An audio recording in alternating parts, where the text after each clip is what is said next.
أشهد أن لا إله إلا الله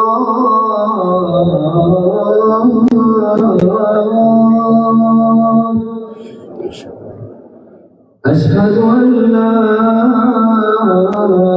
إله إلا الله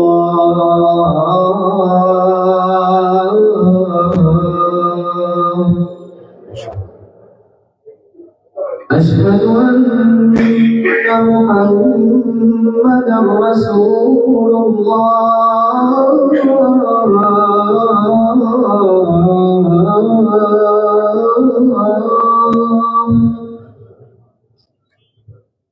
أشهد أن محمدا رسول الله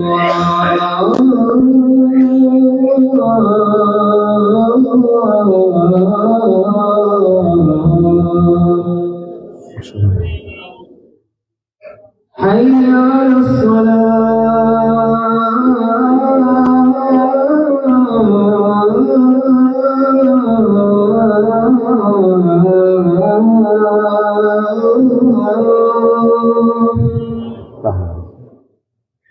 على حي على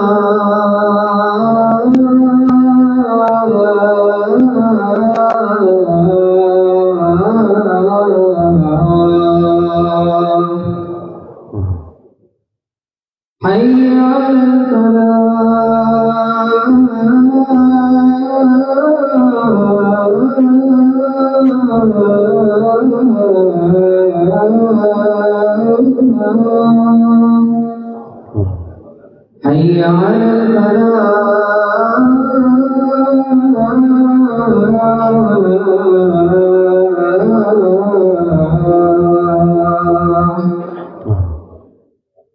الله أكبر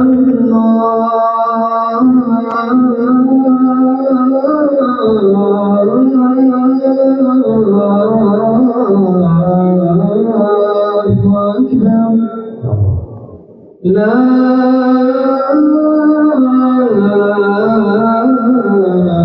إله إلا الله.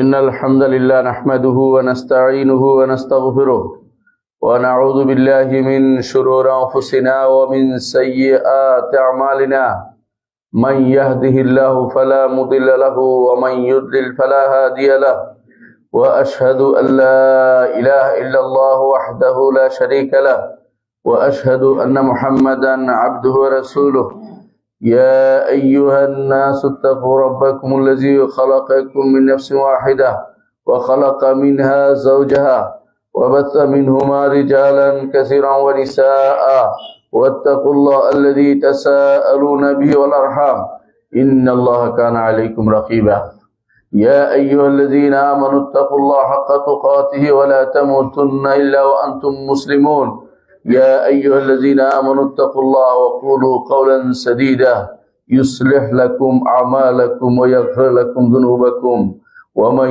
يطع الله ورسوله فقد فاز فوزا عظيما أما بعد فإن أصدق الحديث كتاب الله وخير الهدي هدي محمد صلى الله عليه وسلم وشر الأمور محدثاتها وكل محدثة بدعة وكل بدعة ضلالة وكل ضلالة في النار أيها الناس اتقوا الله فإن الله عز وجل أمرنا بالتقوى وفرض علينا الصيام حتى نتقي الله عز وجل সম্মানিত মুসলিয়ান ইকরাম আমি আমার নিজেকে ও আপনাদেরকে আল্লাহ তাকওয়া অবলম্বন করার অনুরোধ জানাচ্ছি যেই তাকওয়া অবলম্বন করলে আমরা আল্লাহর জান্নাত পেয়ে ধন্য হতে পারবো। এই তাকওয়ার উপরেই আমাদের আখিরাতে জান্নাত পাওয়া নির্ভর করছে। যতক্ষণ পর্যন্ত কেউ মুত্তাকি না হবে জান্নাতে যেতে পারবে না। এই তাকওয়ার মাস হচ্ছে রমাদান মাস। আমরা এই তাকওয়া অর্জনের মাসে উপনীত হয়েছি। আমরা যে প্রথম কাজটি এই মাসে করবো তা হচ্ছে এই উপলব্ধি আমাদের আনতে হবে যে আমরা এমন একটা মাসে উপনীত হয়েছি যে মাসটির অনেক ফজিলত রয়েছে। প্রথম কাজ হচ্ছে উপলব্ধি। অনেক কিছুই আমরা পার করে ফেলছি, মাসের পর মাস, জীবনের দিনের পর দিন পার হয়ে যায়, কিন্তু উপলব্ধি আসে না যে আমরা এমন একটি গুরুত্বপূর্ণ মাসে উপনীত হয়েছি। মুহাম্মদ রাসূলুল্লাহ সাল্লাল্লাহু আলাইহি সাল্লাম এই মাসে উপনীত হওয়ার আগে তিনি সবাইকে সুসংবাদ জানাতেন যে একটি মাস আসতেছে, এই মাসে তোমাদের জন্য এই এই এই উপকারিতা রয়েছে। মুহাম্মদ রাসূলুল্লাহ সাল্লাল্লাহু আলাইহি সাল্লাম তিনি সুসংবাদ জানাতেন সাহাবায়ে কেরামকে, বলতেন যে একটি মাস এসেছে, বরকতময় মাস। এই মাসে তোমাদের উপর সওম ফরজ করা হয়েছে। এই মাসে জান্নাতের দরজাসমূহ খুলে দেয়া হয়, জাহান্নামের দরজাসমূহ বন্ধ করে দেয়া হয়, শয়তানদেরকে বেঁধে ফেলা হয়। এখানে এই মাসে একটি রাত আছে, যে রাত হাজার মাসের চেয়ে উত্তম। যে ব্যক্তি, রাসূল বলেছেন, যে ব্যক্তি এই রাতের কল্যাণ থেকে যে বঞ্চিত হলো সে তো বঞ্চিত হলো। অর্থাৎ মুহাম্মদ রাসূলুল্লাহ সাল্লাল্লাহু আলাইহি সাল্লাম তিনি আমাদেরকে এই মাসটা উপলব্ধি করার জন্য আমাদের আহ্বান জানিয়েছেন যে মাসের উপকারিতা সম্পর্কে জানা দরকার। রাসূলুল্লাহ সাল্লাল্লাহু আলাইহি সাল্লাম বলেছেন যে প্রতিদিন ডাকতে থাকে একজন, এসে আকাশ থেকে ফেরেশতা এসে ডাকতে থাকে যে কল্যাণ যদি চাও তাহলে এগিয়ে আসো, আর অকল্যাণ চাইলে তুমি বন্ধ করো। এবং প্রতি রাত্রিতে আল্লাহ তাআলা এই মাসে আল্লাহ কাউকে না কাউকে, অনেক মানুষকে আল্লাহ তাআলা জাহান্নাম থেকে মুক্তি দেন। এই বিশাল সুযোগ, আমরা এই মাসে উপনীত হয়েছি, একটি দিন পার হয়ে গেছে। আর এভাবে ধীরে ধীরে একদিন দেখবেন যে রমাদান শেষ হয়ে গেছে। আমাদের হিসাবের খাতায় কি উঠেছে, তখন শেষে দেখবেন যে আসলেই সময় মতো কাজ করতে পারেনি। শেষে এসে দৌড়াদৌড়ি করব, কিন্তু কোনো ফল পাওয়া যাবে না। যেন প্রথম থেকেই আমাদের কাজগুলি করতে হবে, উপলব্ধি করতে হবে যে একটা মাস এসেছে, আল্লাহ এই মাসে ইবাদত করার জন্য পরিবেশ তৈরি করে দিয়েছেন। পরিবেশ কি? শয়তানগুলিকে বেঁধে ফেলা হয়। বড় বড় অন্যায় কাজ তারা করতে পারে না। বড় অন্যায় কাজগুলি তারা করতে পারে না। অনেকগুলো অন্যায় হয় কেন? কারণ গত 11 মাস যে আমাদেরকে যে সমস্ত খারাপ যে ওয়াসওয়াসা দিয়েছে, সেগুলো কুমন্ত্রণা আমাদের অন্তর রয়ে গেছে। এই জন্য খারাপ কাজ হয়, খারাপ কাজ পুরোপুরি বন্ধ হয়নি। কিন্তু আল্লাহ তাআলা যে সবচেয়ে খারাপ যে জিনগুলো আছে, শয়তানগুলো আছে, সেগুলোকে বেঁধে রেখেছেন। আর জান্নাতের দরজাগুলো খুলে দিয়েছেন যেন ইবাদত করলে জান্নাতে যাওয়া যায়। জাহান্নামের দরজাগুলো বন্ধ করে দিয়েছেন যাতে করে জাহান্নামে যাওয়ার আগে মানুষ তওবা করে জান্নাতের পথে যেতে পারে।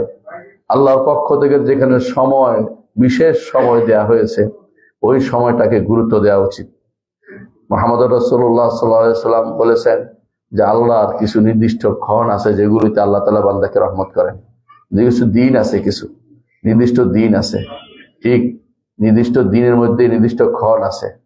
আল্লাহ তাআলা মানুষের মধ্যে তিনি পছন্দ করেছেন মুহাম্মদ রাসূলুল্লাহ সাল্লাল্লাহু আলাইহি সাল্লামকে। এই দিনগুলোর মধ্যে, মাসগুলির মধ্যে উত্তম মাস হচ্ছে রমাদান, যে মাসে তিনি বান্দাদেরকে ক্ষমা করেন। আবার ক্ষণের মধ্যে আছে আসর থেকে, শুক্রবার আসর থেকে সূর্য ডুবা পর্যন্ত এই সময়।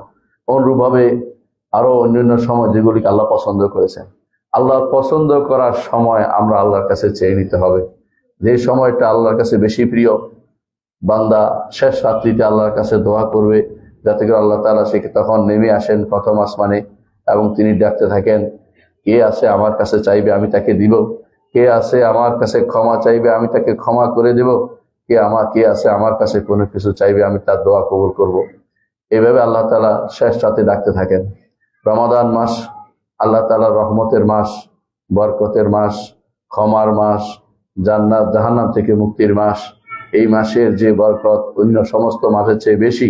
সুতরাং এই মাসের উপলব্ধি আমাদের আসা উচিত যে এই মাসে আল্লাহ তাআলা কি না রেখেছেন এই মাসের ভিতরে।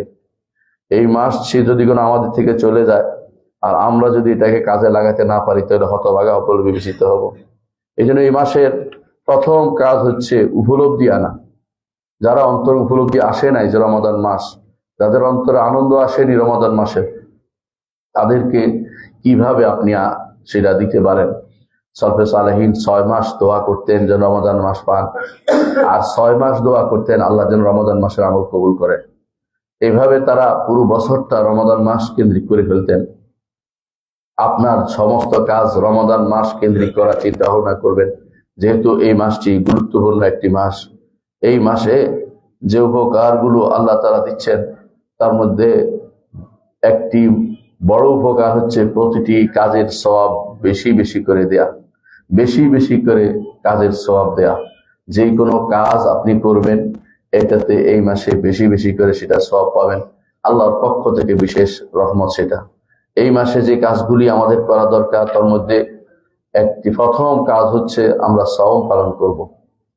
সওম পালন করব, অনেক কিছুই করে সওমটার ব্যাপারে গুরুত্ব দিতে হবে। সওম অর্থই হচ্ছে বিরত থাকা, খাবার পানীয় এবং স্ত্রী সহবাস থেকে বিরত থাকা, এটা হচ্ছে সওম। এবং এটা নির্দিষ্ট সময় থেকে নির্দিষ্ট সময় পর্যন্ত, সেটা হতে হবে সবে সাদিক থেকে সূর্যাস্ত পর্যন্ত, সূর্যাস্ত পর্যন্ত, রাত পর্যন্ত না, সূর্যাস্ত পর্যন্ত। এটাই রাত নয়, যারা অনেকে মনে করে থাকেন সেটা নয়, অর্থাৎ সূর্যাস্ত হলেই রাত চলে এসেছে সেটা পর্যন্ত আমাদেরকে সওম পালন করতে হবে। সওমের ব্যাপারে আল্লাহ রাসূল সাল্লাল্লাহু আলাইহি সাল্লাম বলেছেন যে আলাইকা বিসসাওমি ফাইন্নাহু লা বিসসা লাহু, তুমি সওম পালন করবে, সওমের মতো কোনো কিছু আর নেই। এক সাহাবী রাসূলুল্লাহ সাল্লাল্লাহু আলাইহি ওয়াসাল্লামকে জিজ্ঞাসা করেছেন, ইয়া রাসূলুল্লাহ, এমন একটি আমল আমাকে বলুন যে আমলটি করলে আমি জান্নাতে প্রবেশ করব।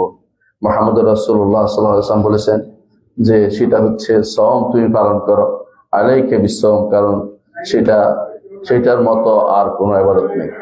সওম কেন? সেটা হচ্ছে আত্মনিয়ন্ত্রণ, গুনাহ থেকে নিজেকে বাঁচার পথ তৈরি করা এবং ইবাদতে লেগে থাকা, সেটা হচ্ছে সওম। সুতরাং দ্বিতীয় কাজটি হচ্ছে অবশ্যই আমাদেরকে সওম পালন করতে হবে।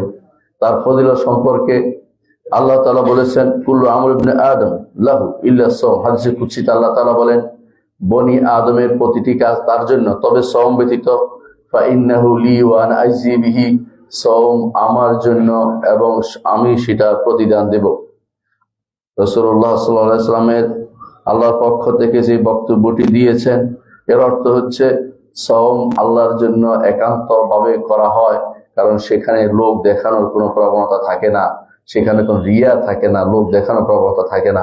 কারণ দেখানোর কোনো কিছু নেই, সে তো খায় না, সে তো পান করে না, দেখানোর কোনো কিছু নেই। এই জন্য সেটা আল্লাহ তাআলা সেটার প্রতিদান নিজেই দিবেন। এই জন্য আল্লাহ নিজের দিকে সম্পৃক্ত করেছেন।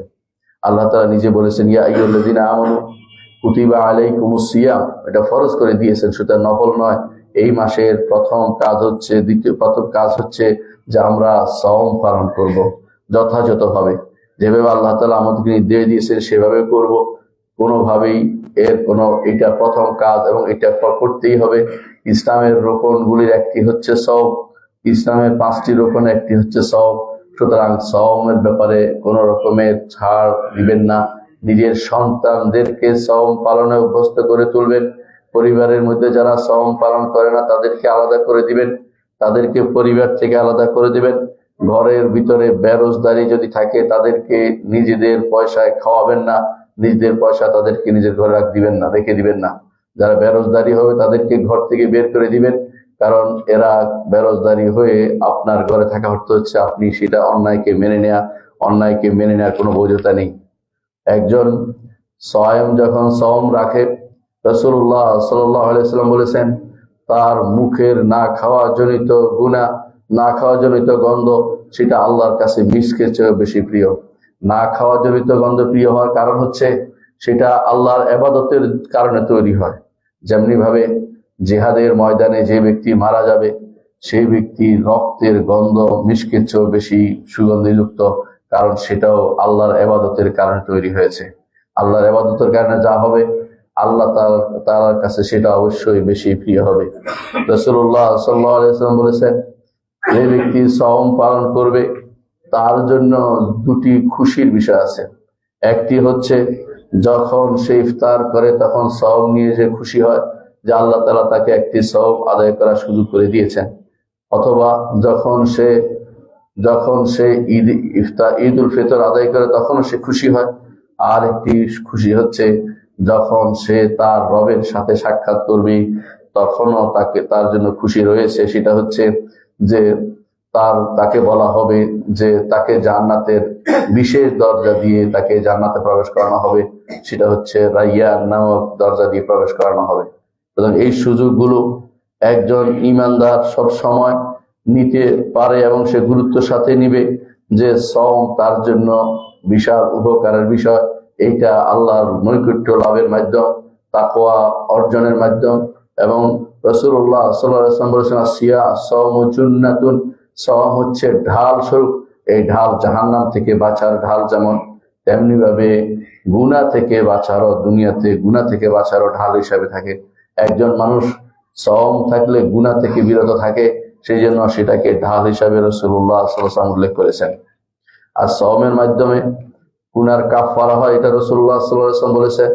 এবং রাসূলুল্লাহ সাল্লাল্লাহু আলাইহি ওয়াসাল্লাম সওমের মাধ্যমে সেটা ঈমানদারের জন্য বলেছেন, মান খুতিমা বিসিয়ামিন দাখালাল জান্নাহ। সওমের মাধ্যমে যদি কারো জীবন শেষ হয় সওম রাখতে রাখতে, তাহলে সেই ব্যক্তি জান্নাতে প্রবেশ করবে। সওমের উপকারিতার মধ্যে এটাও আছে যে সওম যে ব্যক্তি সিয়াম রাখে তার জন্য হাসরের মাঠে সুপারিশ করতে আসবে। সওম কিভাবে সুপারিশ করবে, ধরো আমরা না জানলেও চলবে, কিন্তু সুপারিশ করবে এবং তাকে জান্নাতে না নেওয়া পর্যন্ত ছাড়বে না। এটা বিশাল সুযোগ যে সওমের গুরুত্ব উপলব্ধি করে সেটা রাখা। অনেক কিছু আমরা করি, যখন সেটার ফজিলত জানি না তখন সেটা কিন্তু পাওয়া যায় না। এই জন্য আলেম এবং আমেলের মধ্যে পার্থক্য এটাই, আলেম অল্প আমল করেও অনেক কিছু প্রাপ্ত হয়, আর যে ব্যক্তি অনেক আমল করে কিন্তু সেগুলি সম্পর্কে জানে না, সে সেটার সওয়াবও পায় না। এজন্য আমল করলেও সেটা জানতে হবে আমাদেরকে, এই আমলের কি কি ফজিলত রয়েছে সেটা জানলে সেটা অল্প আমলে অনেক বেশি সওয়াব আমরা পেতে পারি। একজন ঈমানদার সওম অবস্থায় রোজা দোয়া করলো, সেটা দোয়া ফেরত দেওয়া হয় না। সওম অবস্থায় যদি কোনো কেউ দোয়া করে সেটাও ফেরত দেওয়া হয় না। রাসূলুল্লাহ সাল্লাল্লাহু আলাইহি ওয়াসাল্লাম আমাদেরকে জানিয়েছেন, দাওয়াতুস সাইমি লা তুরাদ, যে ব্যক্তি সওম পালন করবে তার দোয়া ফেরত দেওয়া হয় না। এই জন্য সওম পালন করে দোয়া করবেন বেশি বেশি করে, নির্দিষ্ট কোনো ক্ষণ নির্ধারণ না করে সারা দিনে দোয়া করতে পারেন। ইফতারের আগেও দোয়া করতে পারেন, অন্য সময় দোয়া করতে পারেন। তবে তাই বলে বেদাতি পদ্ধতি বানাবেন না, সবাই মিলে টেনে দোয়া করতে হবে এরকম না। নিজের মন মতো, মন থেকে যত দোয়া আসে সবগুলি করবেন। দোয়ার আদব হচ্ছে হাত তুলে দোয়া করা। যখনই আল্লাহর কাছে কিছু চাইবেন নিজে নিজে আল্লাহর কাছে হাত তুলে চাইবেন। হাত না তুলেও চাইতে পারেন, কোনো অসুবিধা নেই। কিন্তু রাসূলুল্লাহ সাল্লাল্লাহু আলাইহি ওয়াসাল্লামের একটা হাদিস মনে করে দিচ্ছি।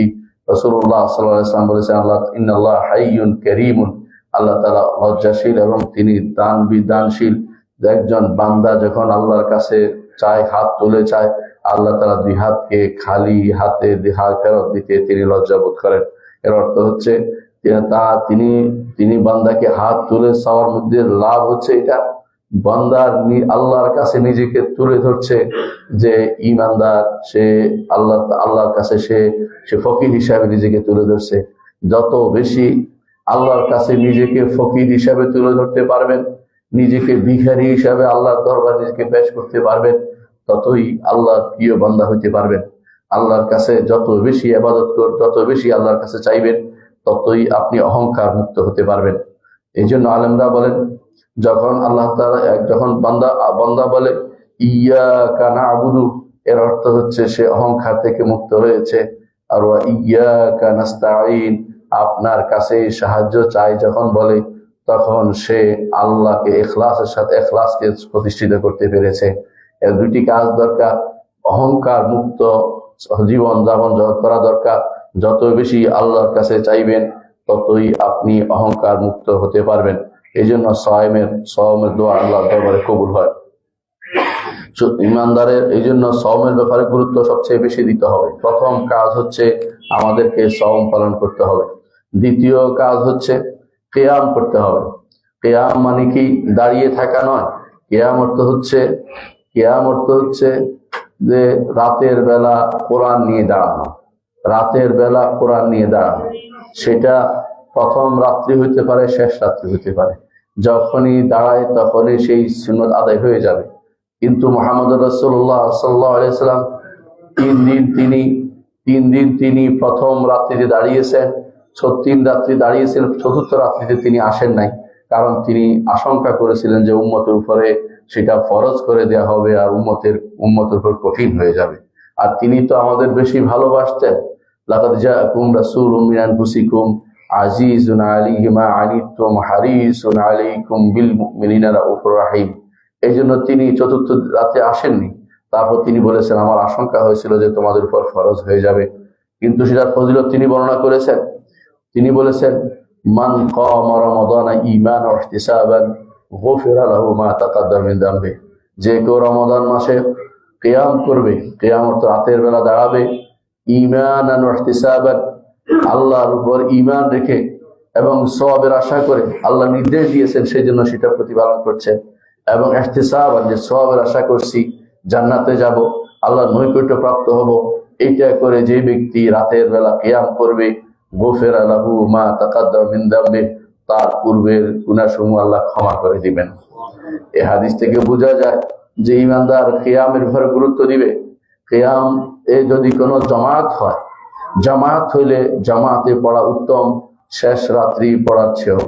যেটার জন্য জামাত আছে এটা মসজিদে পড়া উত্তম, আর যেটার জন্য জামাত নাই সেটা ঘরে পড়া উত্তম।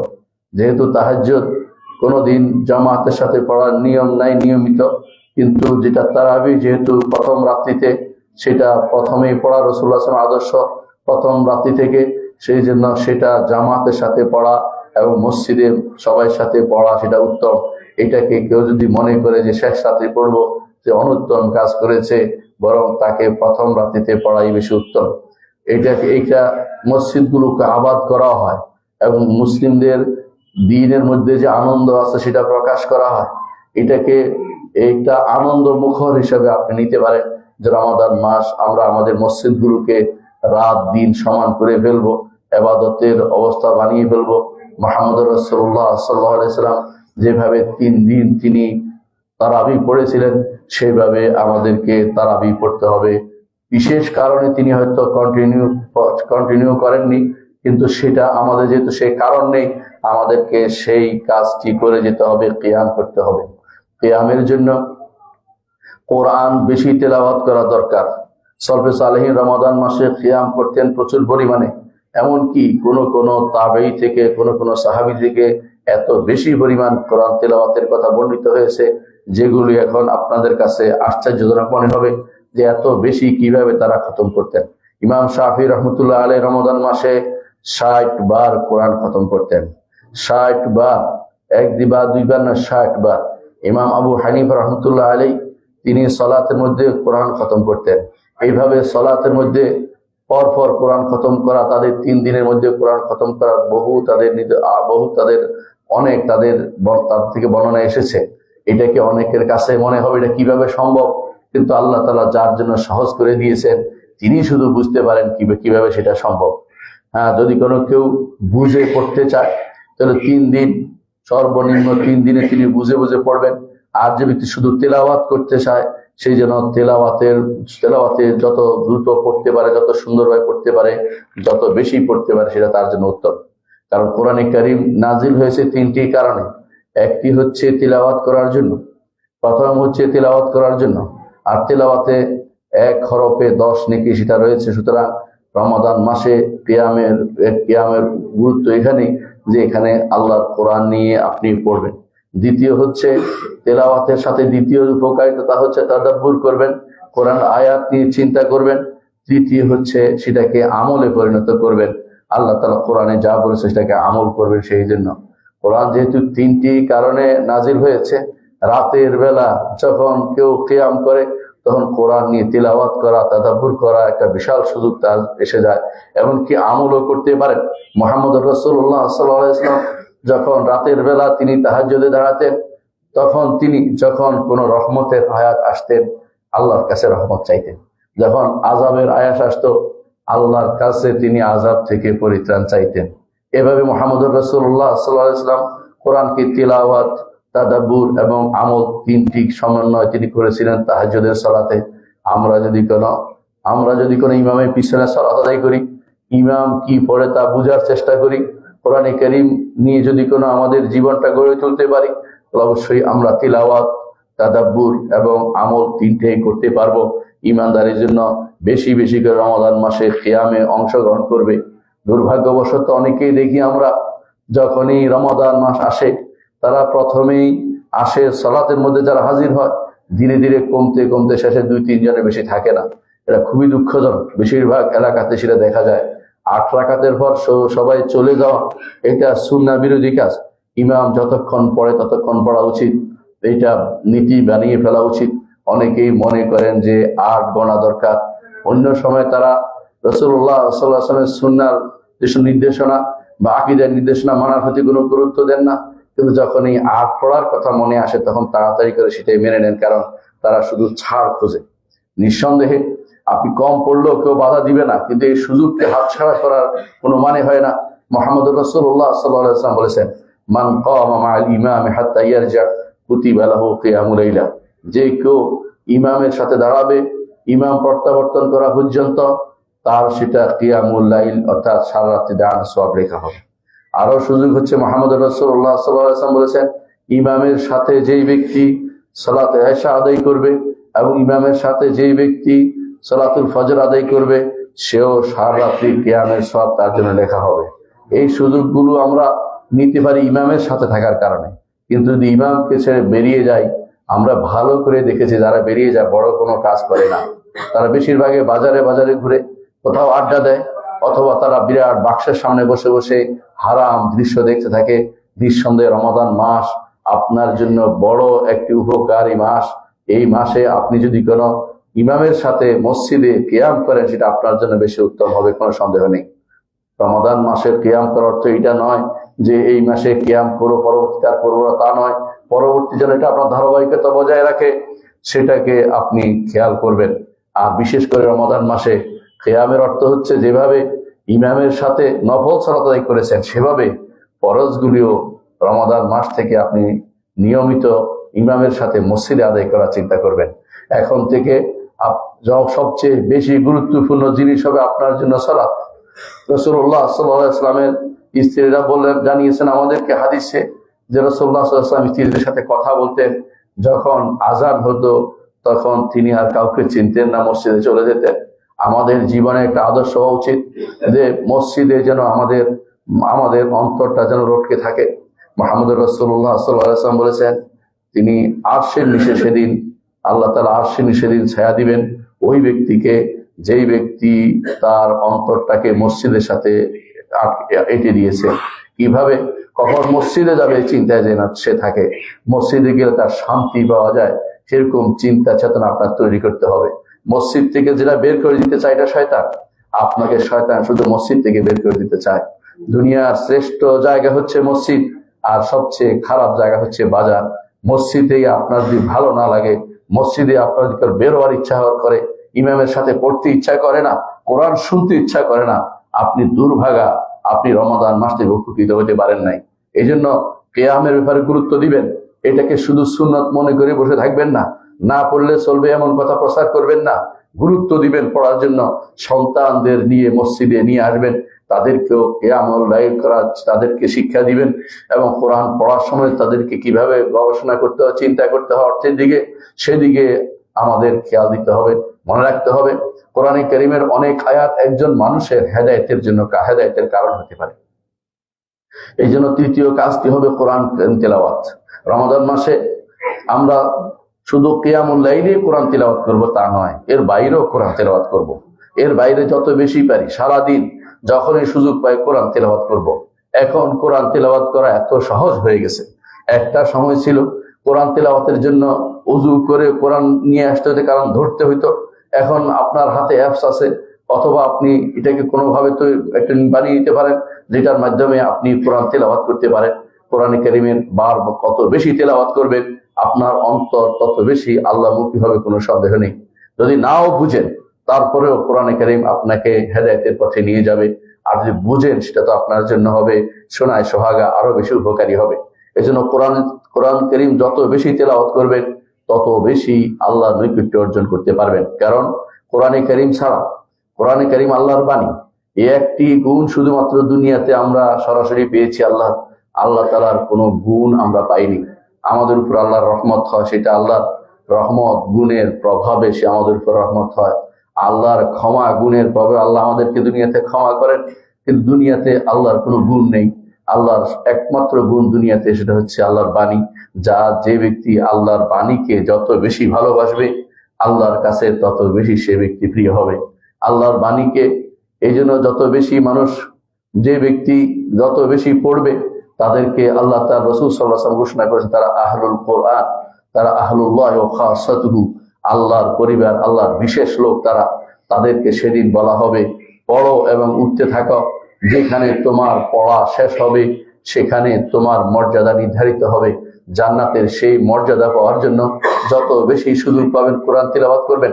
একজন মানুষ মসজিদে এসে একটু আগে আসবেন, মসজিদে এসে যদি কোনো আজানের পর পরে বসতে পারেন, একামত হওয়া পর্যন্ত আপনার কিন্তু যদি 10 পৃষ্ঠা পড়া হয়, যদি 8 পৃষ্ঠাও পড়া হয়, আপনি অনেক দ্রুত কোরআন খতম করতে পারবেন এবং অভ্যাসে পরিণত হয়ে যাবে। আমাদের মসজিদগুলোতে দুর্ভাগ্যবশত মসজিদের সামনে, অনেক মসজিদের সামনে আপনি কোনো কোরআন খুঁজে পাবেন না।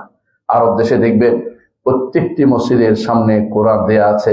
একজন মানুষ মসজিদে ঢুকে কোরআন পড়ে, অন্য গল্প করে না, পরস্পর হাসাহাসি করে না, তারা শুধু কোরআন পড়ে।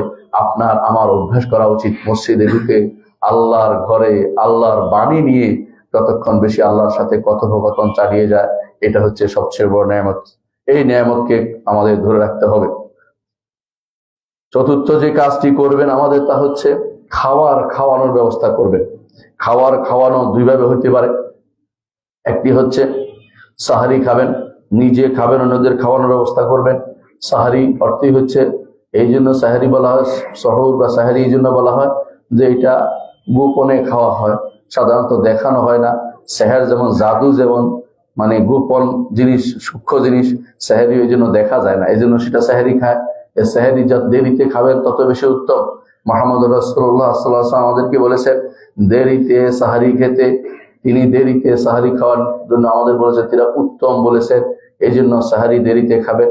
সাহারিতে বেশি খাওয়া জরুরি নয়, যতটুকু না হলে আপনার পিঠ সোজা হবে না ততটুকুই আপনার সাহারির জন্য যথেষ্ট। দ্বিতীয় কাজটি করতে পারেন, সেটা হচ্ছে সওম পালনকারীদেরকে আপনি ইফতার করাবেন। বর্তমানে যে অর্থনৈতিক মানুষের ভালো অবস্থা বিরাজ করছে, তাতে অনেকে হয়তো মনে করে যে আমি কেন সবার সাথে ইফতার করব, এটা অহংকার বলে বিবেচিত হবে।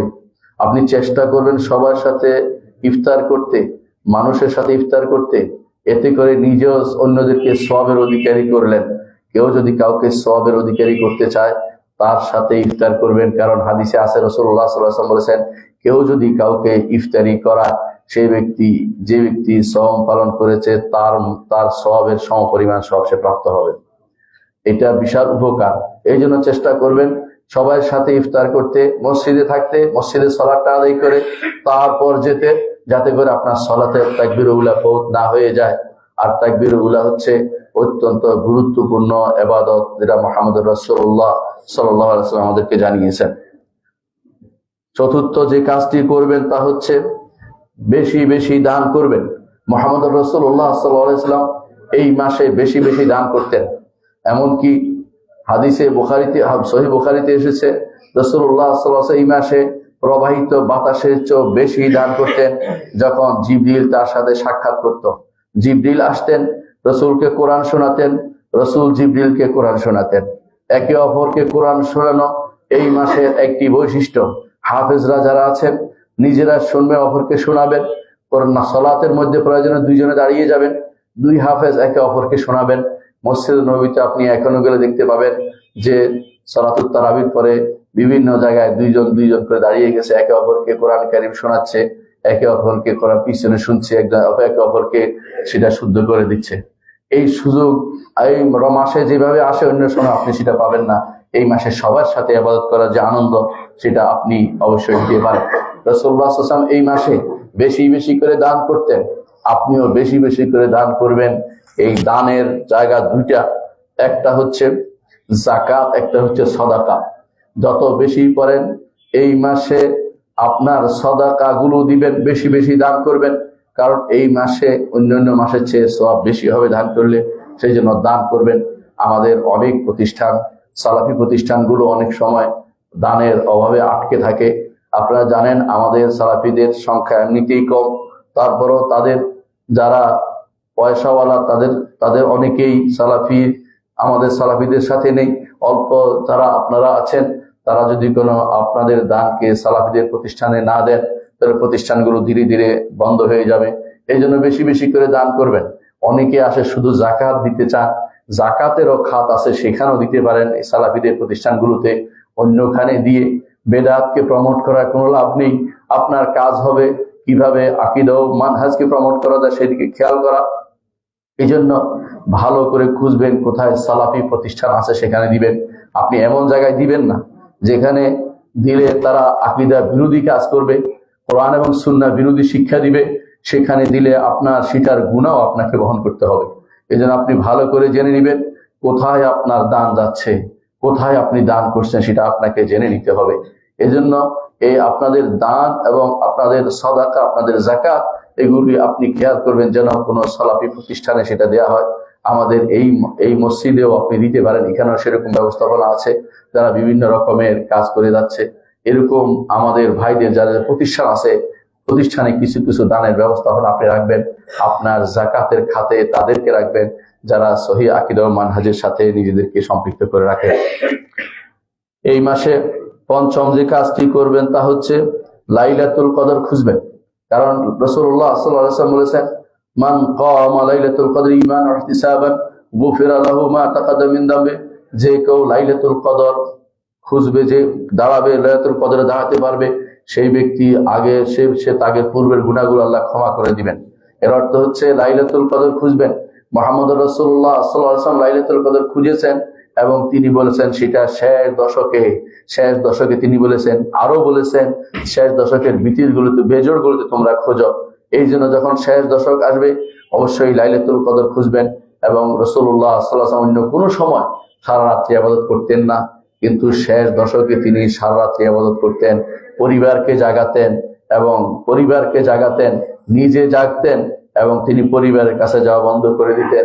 এর অর্থ হচ্ছে এই লাইলাতুল কদর খোঁজা এটা বিরাট গুরুত্বপূর্ণ একটি কাজ।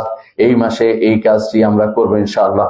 লাইলাতুল কদর খায়রুম মিন আলফি শাহর, 1000 মাসের থেকে উত্তম। এর অর্থ হচ্ছে আলেমরা বলেন 84 বছরের মতো একটা ইবাদত করলে, 84 বছর যদি আপনি ইবাদত করতে পারেন তাহলে অসুবিধা কি? এই মাসের এই সুযোগটা আপনি নিতে পারেন। এই সুযোগটা নেওয়ার জন্য ষষ্ঠ কাজটি করবেন, ইতিকাফ করবেন। যে কেউ ইতিকাফ করবে শরিয়া মোতাবেক ইতিকাফ। অনেকে মসজিদে বসে মোবাইল চালায়, দুনিয়ার খবর নেয়, ইতিকাফ সেটা হয় না। ইতিকাফ হইতে হলে আল্লাহর জন্য একান্ত হওয়া। ওয়াকুফ অর্থ হচ্ছে আল্লাহর জন্য নিজেকে নিবেদিত করা। আপনি যদি কেউ দুনিয়াকে ছাড়তে না পারছেন, মসজিদে বসে বসে দুনিয়ার খবর নিচ্ছেন, বাজারের হিসাব নিচ্ছেন, বাজারে কি হলো সেটার খবর নিচ্ছেন, সম্পদের হিসাব নিয়ে বসে আছেন, আপনি আল্লাহর জন্য ওয়াকুফ করেন নাই, আল্লাহর জন্য একান্ত হননি। একান্ত হয়ে যান, দুনিয়ার 10টা দিন ছেড়ে দেন, কি হবে? কিছুই হবে না। কত 10 দিন আপনি দুনিয়ার জন্য দিয়েছেন, আল্লাহর জন্য 10টি দিন দেওয়ার চেষ্টা করুন। এই 10টি দিনে হতে পারে এই 10টি রাত যদি আপনি ইবাদত করতে পারেন, এমনকি যদি ইতিকাফ করেছেন লাইলাতুল কদর পাওয়ার জন্য, এই নিয়তে যদি ঘুমিয়েও থাকেন, অন্যায় করেন না কিন্তু ঘুমিয়েও ছিলেন, তারপর আপনি লাইলাতুল কদর পেয়ে যাবেন। সুতরাং এই সুযোগ আপনি কেন হাতছাড়া করবেন? সব ছেড়ে দিয়ে যুবক বৃদ্ধ সবাই জন্য আমরা অনুরোধ করবো তারা যেন মসজিদে ইতিকাফ করেন, যেই মসজিদে জুমা হয়। কারণ জুমার জন্য যাতে আপনাকে বের হইতে না হয়। এবং নারীদেরকেও আমরা বলবো, আপনারা ইতিকাফ করবেন যদি আপনার ঘর সামলার মতো লোক থাকে, যদি আপনার স্বামী যদি কোনো ইতিকাফে থাকে অথবা অসুবিধা না থাকে, আপনি ঘরে সামাল দিতে পারলে আপনি ইতিকাফ করতে পারেন। তাও মসজিদে, ঘরে কোনো নারীর ইতিকাফ হয় না, এটা শরীয়ত সম্মত জিনিস নয়। আল্লাহ তাআলা বলছেন ওয়া আনতুম আকিফুনা ফিল মাসাজিদ, ইতিকাফ শুধু মসজিদে হয়, ঘরে সেটা হয় না। সপ্তম যে কাজটি করবেন তা হচ্ছে রমাদান মাসে একটি ওমরা আদায় করবেন। মুহাম্মদ রাসূলুল্লাহ সাল্লাল্লাহু আলাইহি ওয়াসাল্লাম বলেছেন, উমরাতুন ফি রমাদান তা'দিলু হিজ্জাতাম মাই। রমাদান মাসে ওমরা করা আমার সাথে এক হজ করার মতো। সুতরাং রমাদান মাসে যাদের সামর্থ্য আছে, তা রমাদান মাসে তারা অবশ্যই তারা একটি ওমরা আদায় করার চেষ্টা করবেন। রমাদান মাসে যে কোনো সময় আপনি করতে পারেন। ওমরা করলেই আপনি রাসূলের সাথে হজ করার মতো সওয়াব আপনি পাবেন। অনেকে বলতে পারেন আমাদের তো যাওয়ার সুযোগ নেই। আপনার যাওয়ার সুযোগ নেই, কিন্তু আপনাকে আরেকটা ভিন্ন একটা পথ আছে। সেটা হচ্ছে আপনাকে আরেকটি কাজ যদি করতে পারেন, আপনি মসজিদে ফজরের পরে আপনি যদি মসজিদে সূর্য ওঠা পর্যন্ত বসে ইবাদত করতে পারেন, কোথাও না গিয়ে, অর্থাৎ কোরআন তেলাওয়াতের মধ্যে কাটাতে পারেন, আজকারগুলি পড়তে পারেন। সূর্য ওঠার পরে যদি আপনি 2 রাকাত পড়তে পারেন, আপনি পূর্ণ হজ এবং পূর্ণ উমরার সওয়াব পেয়ে যাবেন।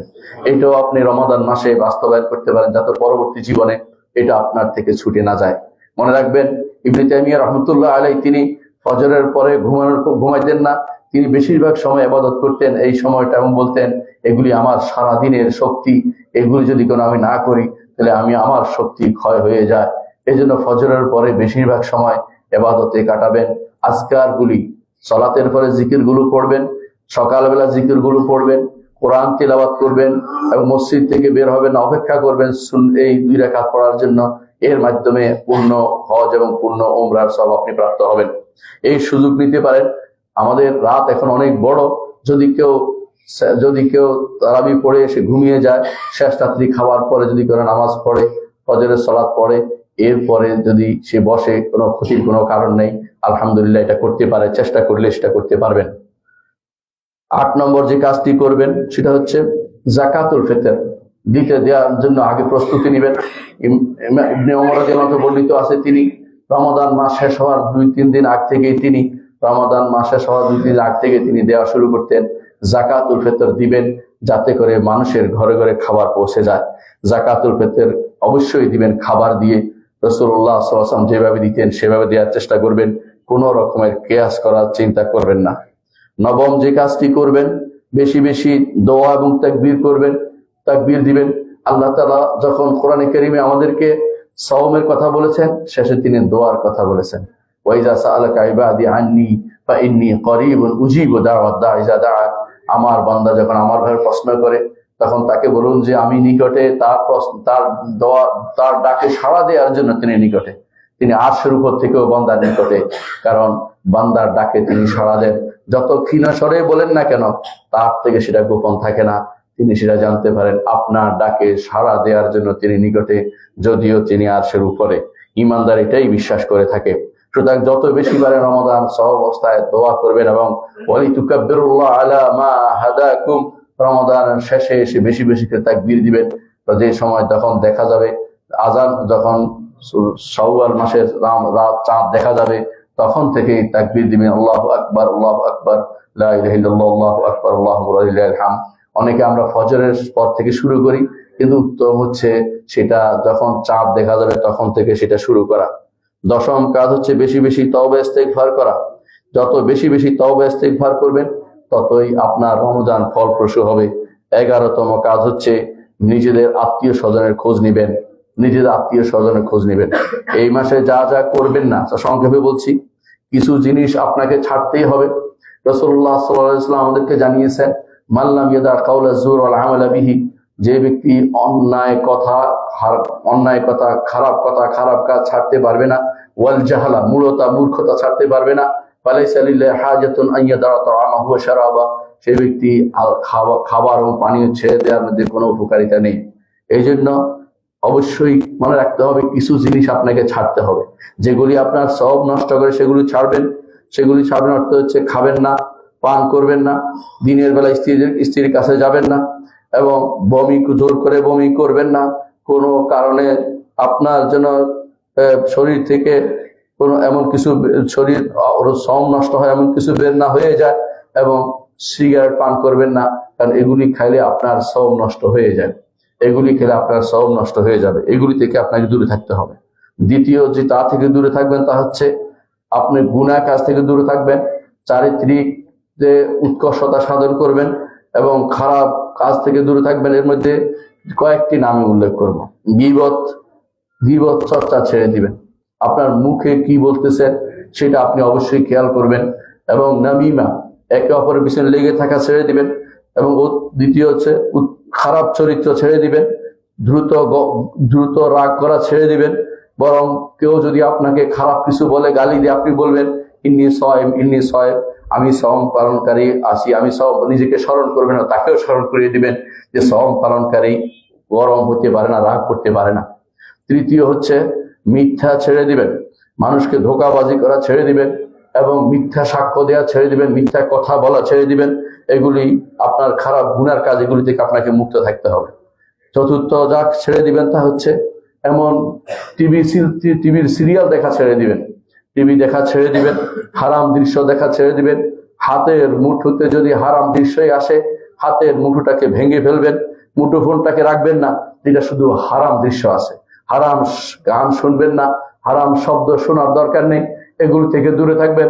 কারণ রসুল আমাদেরকে বলেছেন মান লাম ইয়াদা কাওলা যুর ওয়া আমালা বিহি, সংক্ষিপ্ত কথা কিন্তু সব চলে আসছে, যে খারাপ কথা, খারাপ কাজ, মিথ্যা কথা, মিথ্যা কাজ ছাড়িয়ে দিতে হবে। এর অর্থ হচ্ছে হারাম জিনিস শোনাও যাবে না, হারাম জিনিস দেখাও যাবে না।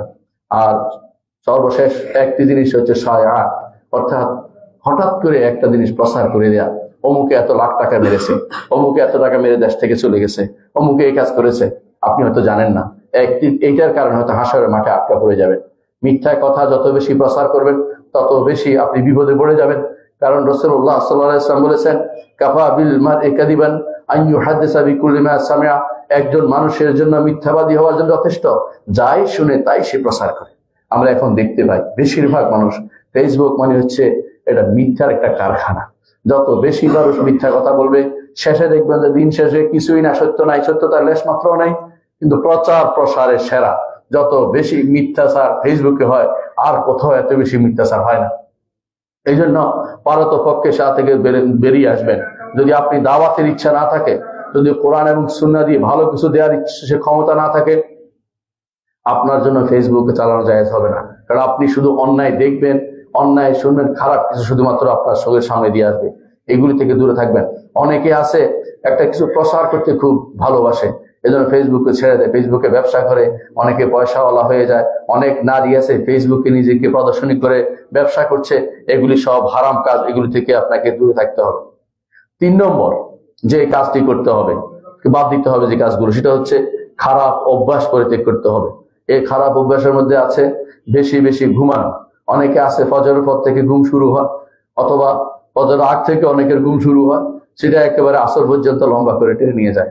আসলে ইমামরা বলেছেন যদি কেউ রাতের বেলা ঘুমিয়েছে আর যদি মাগরিবের পরে উঠছে, তার সওমই হবে না। কারণ সে তো নিয়তে করে নাই, সে তো ঘুমিয়েছিল, সে তো কোনো বুঝতেই পারে না কি হয়েছে। সুতরাং বোঝা গেল যে আপনার এত বেশি বেশি ঘুমানো উচিত নয়, সেখানে পরিমিত ঘুম যাওয়া উচিত। যতটুকু ঘুম না গেলে আপনার শরীর সুস্থ থাকবে না, অতটুকু শুধু ঘুমাবেন, ঘুম দিয়ে কাটিয়ে দেওয়া অভ্যাস পরিত্যাগ করতে হবে। 3 নম্বর, দ্বিতীয়, অনেকে দেখা যায় সালাতকে জামাতে সালাত পড়ে না, সওম রাখছে কিন্তু সালাত আদায় করে নাই, তার সওম হচ্ছে না। কারণ সওম তো পড়তে হবে, আর জামাতে পড়লে বহুগুণ সওয়াব পাওয়া যাবে। এটা থেকে সে বিরত থাকছে। যদি সালাতই না পড়ে তার সওম হবে না। আর সওম রাখছে, জামাতে সালাত পরিত্যাগ করেছে, অনেক সওয়াব থেকে মাহরুম হয়ে গেছে। এই জন্য ইমানদার যেন, সে ব্যক্তি যেন রমাদান মাসে থেকেই প্রত্যেকটি সালাত সে যেন জামাতের সাথে পড়ার গুরুত্ব দেয়, সেটা খেয়াল রাখবেন। চতুর্থ, অনেকের অভ্যাস আছে খাবারের ব্যাপারে খুব বাহারি ইফতারি ব্যবস্থা করে। এমন ইফতার খেয়ে আপনি 3 দিনের খাবার খেয়ে ফেলেছেন, মনে হয় যেন আপনি বিশাল ভুল করে ফেলেছেন না খেয়ে দিনের বেলা, এখন সব খেয়ে ফেলবেন। এটা রাসূলুল্লাহ সাল্লাল্লাহু আলাইহি ওয়াসাল্লাম আদর্শ ছিল না। রাসূলুল্লাহ সাল্লাল্লাহু আলাইহি ওয়াসাল্লাম কিছু জিনিস খেতেন, অল্প কিছু মুখে দিতেন। তিনি রতাব খেতে যদি পেতেন, নাহলে খেজুর খেতেন, নাহলে পানি দিয়ে ইফতার করতেন। আর আপনার ইফতারের মধ্যে যে আইটেম গুলো আছে, এই আইটেমের টাকা বাঁচিয়ে যদি আখিরাতের সঞ্চয় করতে পারেন, গরিবকে দিতে পারেন, কোন প্রতিষ্ঠানে দিতে পারেন যেগুলো চলছে না, সালাফি প্রতিষ্ঠানগুলো দিতে পারেন, অনেক সওয়াবের কাজ হবে। বেশি বেশি খাওয়া কোনো গুনাহ, তাই এই মাসে বেশি বেশি খেলে কোনো জিজ্ঞাসা করা হবে না, এই কথা সত্য না। যত অন্যায় করবেন, যত ইসরাফ করবেন, এর জন্য অবশ্যই জবাবদিহি করতে হবে। চতুর্থ, আরেকটি কাজ দেখা যায়, সেটা হচ্ছে অনেকেই রাতের বেলা জাগ্রত থাকেন বিনা কারণে। বিনা কারণ অর্থ হচ্ছে দিনের কারণে সেটা আলাদা কথা, শরীয়তের কারণে আলাদা কথা। অনেকে আছে রাতের বেলা রাত জেগে আছে রমাদান মাসে, সারা রাত ধরে জেগে থাকেন, কোনো কারণ নাই, আড্ডা মারছেন, এটা শরীয়ত অনুমোদিত না, এটাও জায়েজ না, এটাকে আপনাকে ছেড়ে দিতে হবে। অনেকে আছে হাতের মুঠোর ভিতরে সারাক্ষণ খেলাতে লিপ্ত আছেন, এই খেলা শেষ হয় না, তার কোনোদিনই শেষ হবে না, কারণ এটা বানিয়েছে শয়তান, গুলো বানিয়ে দিয়েছে আপনাকে যে কোনো ভাবে ব্যস্ত রাখার জন্য, আপনাকে দিন এবং দুনিয়ার কাজ থেকে বিরত রাখার জন্য খেলা বানিয়ে দিয়েছেন। এই খেলা তো ভালো মানুষের কাজ হতে পারে না। দুনিয়ার জীবনকে খেলার সামগ্রী বানিয়ে দিয়েছে যারা, তারা দুনিয়াতে আসার উদ্দেশ্যই তারা হারিয়ে ফেলেছে। দুনিয়াতে আসার উদ্দেশ্য খেলার তামাশা নয়। অনেকে আছে সওম পালন করে, সওমের আহকাম জানে, বিধিবিধান জানে না। অবশ্যই বিধিবিধান জানা উচিত, এই জন্য শরীয়তের প্রতি গুরুত্ব দেওয়া উচিত। রমাদান মাসে সওম সংক্রান্ত বিভিন্ন যে কোর্সগুলি হয় সেগুলিতে অংশগ্রহণ করে সওম সম্পর্কে মাসালা জানা আপনার জরুরি রয়েছে। অনেকে আসে রমাদান মাস আসলেও তার ইবাদতের ক্ষেত্রে কোনো অনুভূতি নেই, এটা ঠিক নয়। অনুভূতি আনতে হবে। রমাদান মাসের শেষে এসে যেন আবার রমাদান কখন যাবে এই টেনশন না পড়ে যাক, বা রমাদান কেন দীর্ঘ হলে কি আপনার কি লাভ, সেটা যেন আপনার অনুভূতিতে আসে। আর যদি মনে করেন রমাদান শেষ হয় না কেন, তাহলে বোঝা গেল যে আপনার ইবাদতের ক্ষেত্রে আপনার ত্রুটি হয়েছে, আপনার ইবাদত উপরে উঠেনি। এই জন্য রাসূলুল্লাহ সাল্লাল্লাহু আলাইহি ওয়াসাল্লাম হাদিসটিকে স্মরণ করে দিতে চাই। ইমাম ইবনে মাজাহ হাদিসটি বর্ণনা করেছেন, শাইখুল আলবানী সহিহ বলেছেন। তিনি বলেছেন, রুব্বা সাইমিন, বহু সওম পালনকারী আছে, লাইসা লাহু মিন সিয়ামিহি ইল্লাল জু', যে তার আখিরাতে তার কোনো প্রাপ্তি নেই, তার শুধু ক্ষুধা পিপাসা শুধুমাত্র বন্ধ করাই তার উদ্দেশ্য হয়, অর্থাৎ আল্লাহর কাছে তার কোনো প্রাপ্তি হয়নি। সে ব্যক্তি শুধু ক্ষুধা মানে ভুগা থেকেছে, এটাই শুধুমাত্র তার প্রাপ্তি। রাসূলুল্লাহ সাল্লাল্লাহু আলাইহি ওয়াসাল্লাম আরো বলেছেন, রুব্বা কায়মিন, এমন অনেক কিয়ামকারী আছে, রাতের বেলা দাঁড়িয়েছে, লাইসা মিন কিয়ামিহি ইল্লা সাহার, শুধু রাত্রি জাগরণ ছাড়া সেখানে তার জন্য কিছুই লেখা হয় নাই, কারণ সে কিছুই বুঝে নাই, প্রয়োজন অতিরিক্ত কাজ করেছে, সে বুঝে নাই কেন সে কিয়াম করেছে, অর্থ বোঝার চেষ্টা করেন, গুরুত্বের সাথে সে কিয়াম করেনি। এই জন্য এরকম যেন আমাদের কাজ না হয়। আল্লাহ আমাদের কাজগুলি কবুল করুন, অন্যায় থেকে বেঁচে থাকার তৌফিক দান করুন, এবং যেগুলো নিষেধ করেছে সেগুলি থেকে আমরা যেন বেঁচে থাকতে পারি, যেগুলো নির্দেশ দিয়েছে সেগুলো যেন পালন করতে পারি। আল্লাহর কাছে এই তৌফিক কামনা করছি। আকুলু কাওলি হাযা ওয়া আস্তাগফিরুল্লাহ লি ওয়া লাকুম ওয়া লিসাইরিল মুসলিমিন ফাস্তাগফিরুহু ইন্নাহু হুয়াল গফুরুর রাহিম।